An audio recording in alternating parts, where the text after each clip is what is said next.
Hi, here's a role play that my esteemed colleague Wanda Bow and I are going to do for you. Really want you to know that Wanda is an experienced therapist. She's seen a bunch of the kind of clients that I'm asking her to play here. She does more act and other things than DBT. My name is Wanda, as you said, and I am a therapist. I work just down the block, and I see a kind of a mix of population: adolescents, adults, couples, very few families, and I do mostly act. I don't really know that much about DBT, just kind of a sense of it, so I'm excited to do this. Yeah. Kind of learn from it. And you do improv too. I do improv. I haven't done it for about a year, but I do improv. Yeah, so that's part of why I thought Not you would do. on stage. I take a class. Okay. It's fun though. Yeah. It's a way of sort of getting. I'd love to have time to do that here one of these days. Yeah, it's learning how to play. Yeah. It's a great thing. Okay, so we are going to play with actually the 34-year-old young woman that you have either read about or will be reading about on my website, the Choose Your Adventure thing.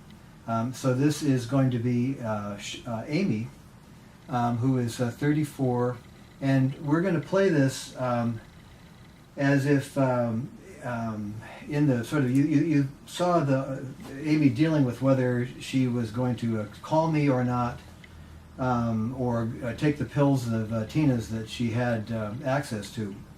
So we decided that we would have her go ahead and take those pills, go through what resulted from that, and then I'm seeing her about a day after she has gotten out of the hospital, a couple of days after taking those pills.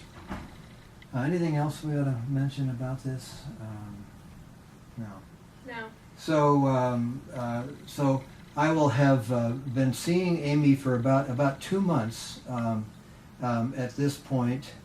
I know something about her other suicide attempts. What I'm really going to be doing, and Amy's not going to like much, after kind of connecting a little bit, I'm going to try to get what's called a chain analysis of the vulnerability factors, the triggers, the links in the chain that got Amy from whatever got her so upset to the place where she took those pills of Tina's.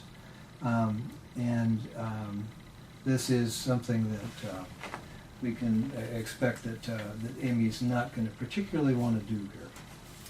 Okay, anything else? All right, actually, I really would like to have my water. All right.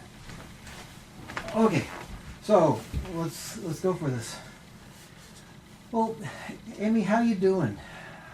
I think I'm doing. I just got out of the hospital a couple days ago. Yeah.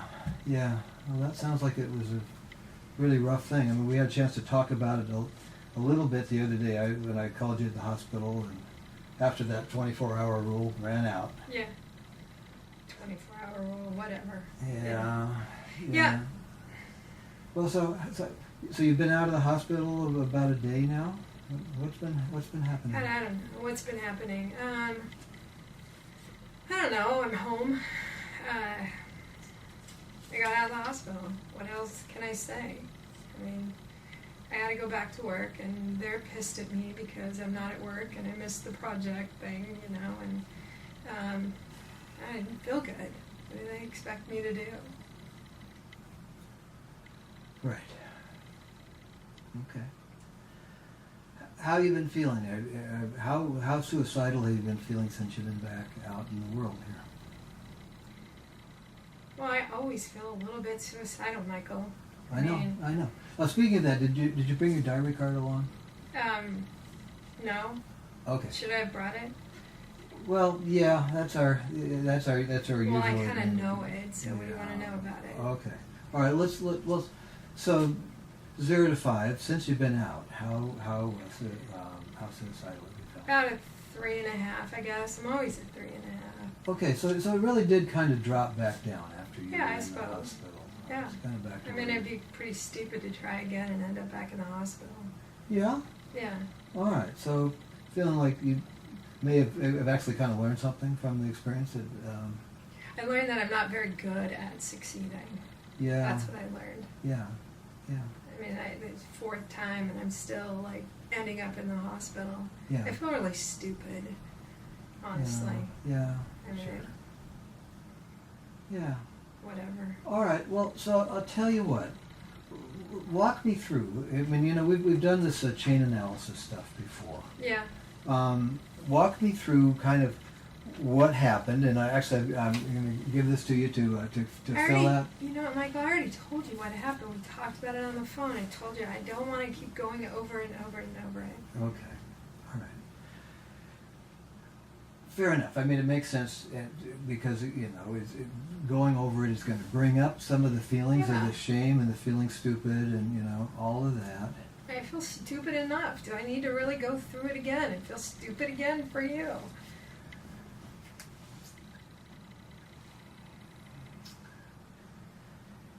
Yeah, I can see why you'd really not want to do that. And this is kind of what we do. Because I need to really understand. I mean, I'm hoping to teach you skills that will allow you something else to do when you're there on your own. I've been coming to you for 2 months. Yeah. And I'm still like in the same place I'm always in. Yeah. Yeah. I mean, God, Yeah. I thought it was going to work, and it didn't work. I'm still going back to the hospital. Yeah. Yeah. Okay, well, is that leading you to have any doubts about whether you want to be doing this at all? I don't want to be doing anything. I don't want to live. I don't want to do this. It's hard. I don't want to do this. I don't want to do that. I don't want to do anything. Yeah. It's hard. Yes. And I don't really feel like you care, honestly. I pay you to care. I pay the people in the hospital to care. The only people that care about me are the ones I pay. Yeah. Well, we've talked about creating more friendships as a target goal, right? Yeah, and look what my friend did. That was a really big success. Yeah. Well, we definitely have to talk about what Cheryl did, and it sounds like She's a fucking bitch. Yeah. Frankly. Yeah. What was it that happened? She actually talked to Peter? Yeah, she talked to Peter and told him I wasn't doing very well, and I told her not to talk to him. I mean, if she's gonna talk to him, the least she could do is leave me out of it. It's my ex-boyfriend. I don't want him to know I'm not doing very well. Of course. God, she makes me feel so bad about myself. I thought she was my best friend, and she just turns out to be a bitch. Maybe if I paid her, she wouldn't be. Well, maybe. So it's really feeling like the fact that you're paying me. I mean, is this a deal breaker about us being able to work, or can we? I mean, I of course it's going to be there in your mind. What's going to be in my mind? That you're paying me to do this work with you. Yeah. That's the only reason why you care. So.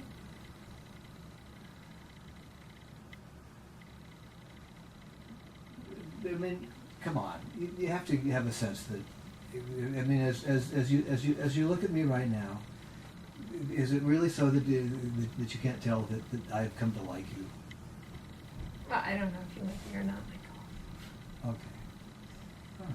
Well, I can report on my own experience that yes, I do like you. Okay. And you know, this is one of those dialectical things.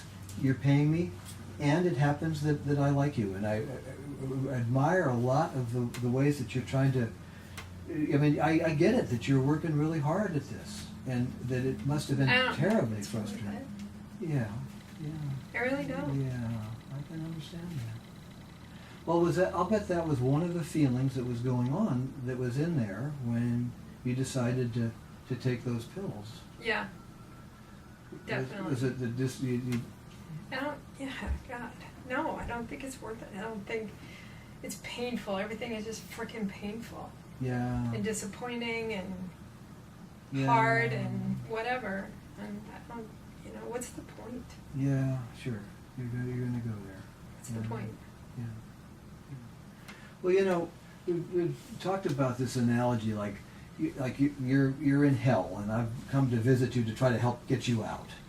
But the problem is that anything that you bring into hell gets really, really hot, and so this aluminum ladder I've got, it burns your hands when you try to grab on it and climb up, and then it's really tempting just to give up, you know, and kind of collapse again.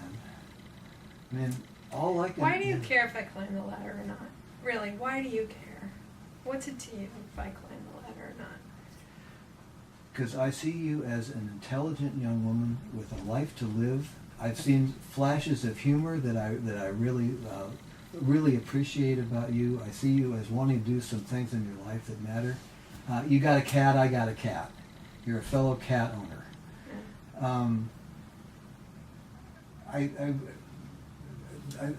It's easy for me to imagine you moving from here into the kind of life that you really want to have. That at least it's a life that is worth being around for. And we've talked about we've kind of talked about some spiritual stuff. I truly believe that, as impossibly difficult as it is to be as emotionally sensitive as you are, that emotional sensitivity is very much connected to spiritual sensitivity, and we've had some really interesting conversations, and I think that you've got a real capacity to use your sensitivity to move in a direction as you learn mindfulness skills and learn how to make some decisions that'll work better for you than what happened the other night. I really believe you can have a good life. Okay. That's why. That's why Okay. I'm doing this. So the thing is that, as we've talked about, in order to really help you be able to climb this ladder out of hell, I gotta keep you alive long enough to learn how to climb ladders, how to get friendships going that work better, how to kind of be able to make decisions to tolerate as shitty as you feel when you get emotionally upset, when somebody betrays you like Cheryl did. And I know that there were other vulnerable things happening. We touched that your PMS that night, right? Mm-hmm. And you have really bad PMS. And Tina was at work and I didn't have anyone to talk to. Yeah. I turned on the TV, but it was stupid, and Yeah. it wasn't. I had nowhere to go. Yeah. Yeah. Yeah. Okay.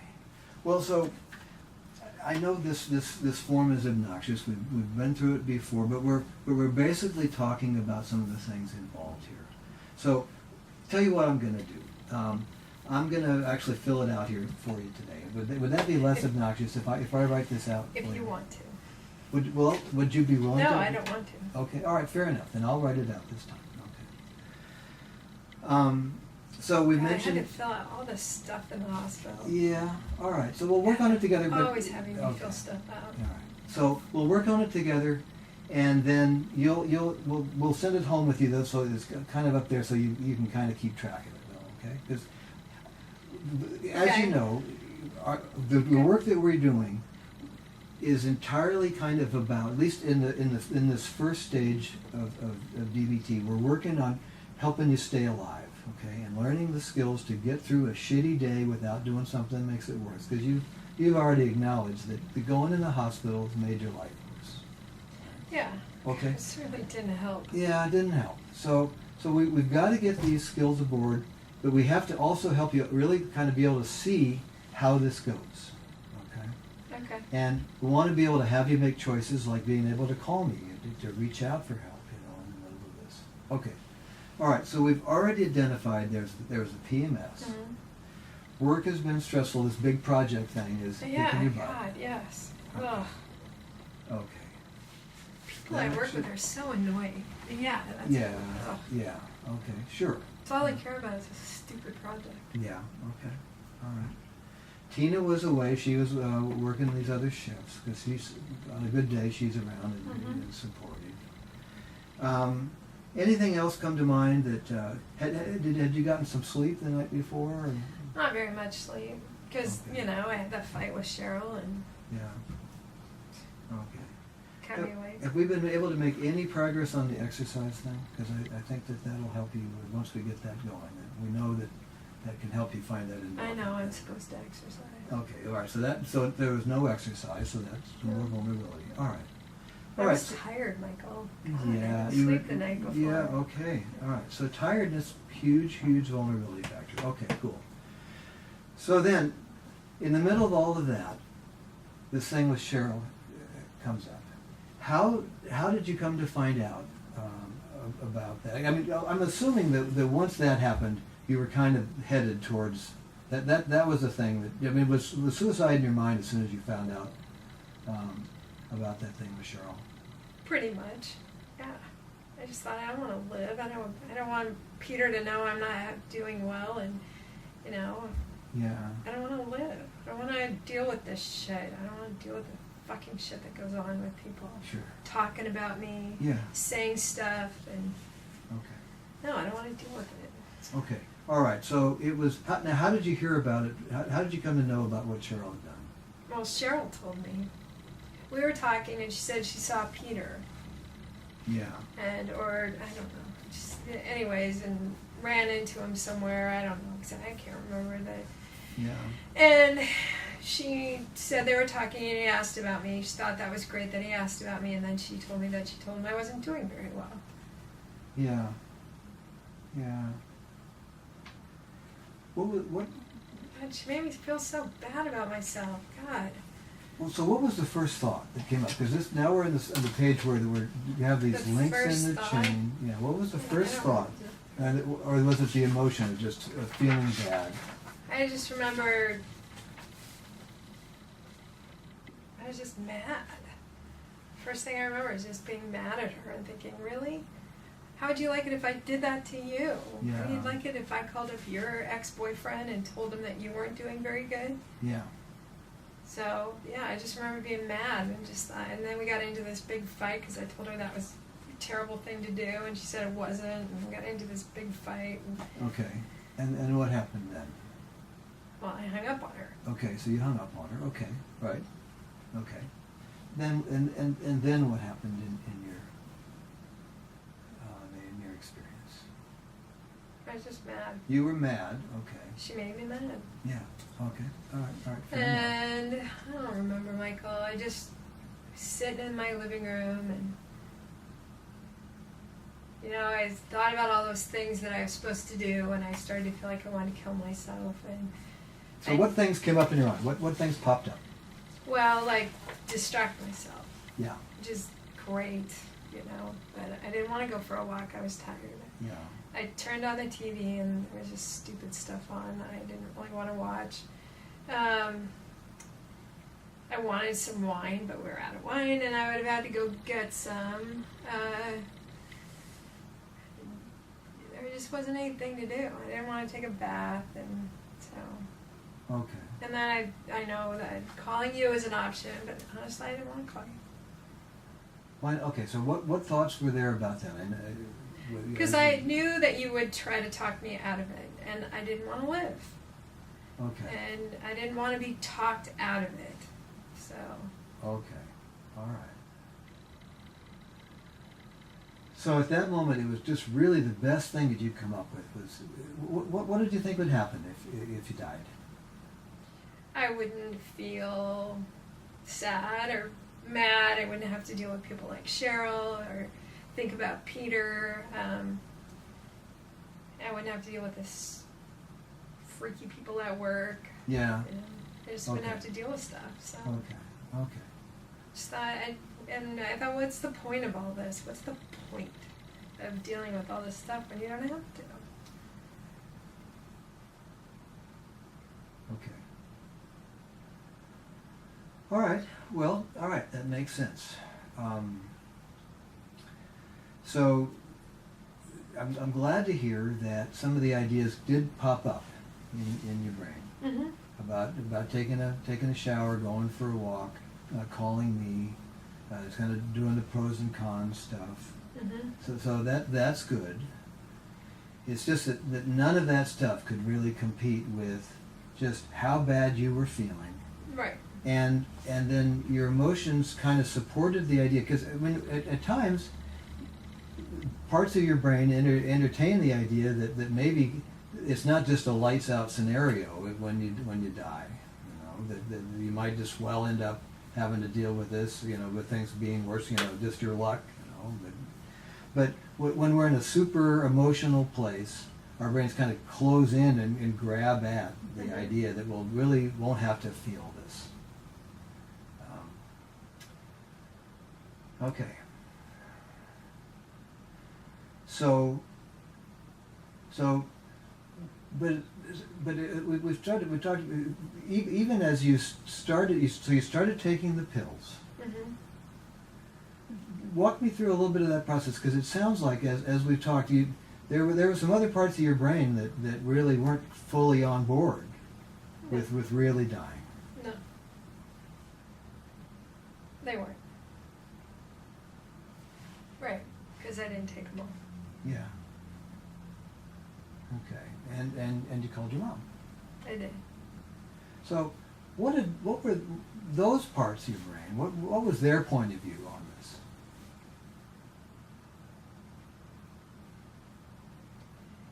That my mom would be really sad.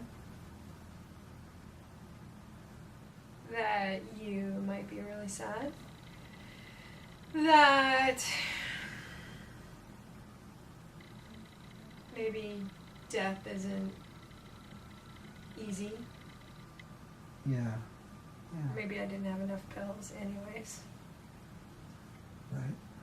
Okay. All right. Well, you know what I'm going to say next. I'm going to tell you that I'm really glad. Yeah, I know. Yeah. Okay. So, we've already talked a little bit. I tell you what, actually, I think I'm going to go ahead and call. I'm going to stop the role play here at this point, because we are in kind of working in a working alliance here now. Okay. And there's some other things that I would have kind of followed through with what consequences came as a result. But we kind of alluded to that, and we'd be really working more on just different parts of this and building a stronger case for the future. But so let's stop here. Mm-hmm. And kind of come out of the role playing.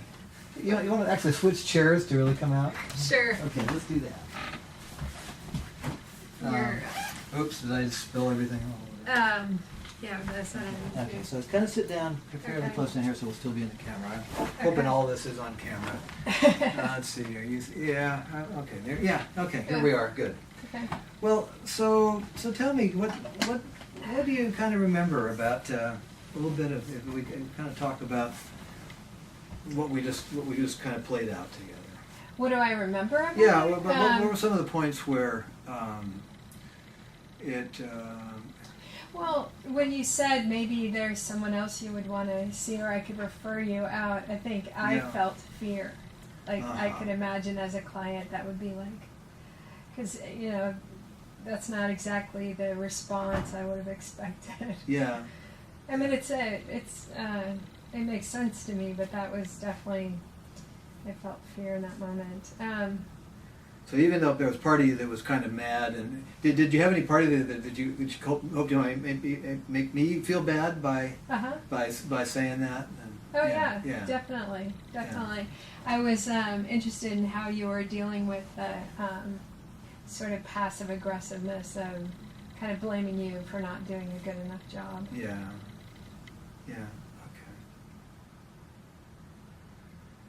Yeah. Okay. What? And then, so that kind of, we moved out of that because that was scary. Mm-hmm. Yeah. What else? What were some other moments in it that? Well, I think you did a really good job of just staying with me wherever I went. Okay. I was aware of that. Like, if I went over here and said, "What's the point? You were over there with me." Okay. If I was over here talking about my frustrations with Cheryl, you were there. Like, I was aware of that. You were very much like in pace with I'm sorry, I'm trying to think. Yeah, me too. Me too. I was definitely aware of a shift when you said there were reasons why you didn't take all of the pills. You didn't say it quite like that, but that was a real, like, I was aware of that shift too. Okay, this isn't just about me being mad and wanting to die. This is about me wanting to live too. Yeah. And that was a real shift for me. And I felt a shift in the emotions, shift in the sort of focus without it being so glaringly obvious that there's a shift. Yeah. All right, cool. Well, how about we leave it there? Okay. And yeah.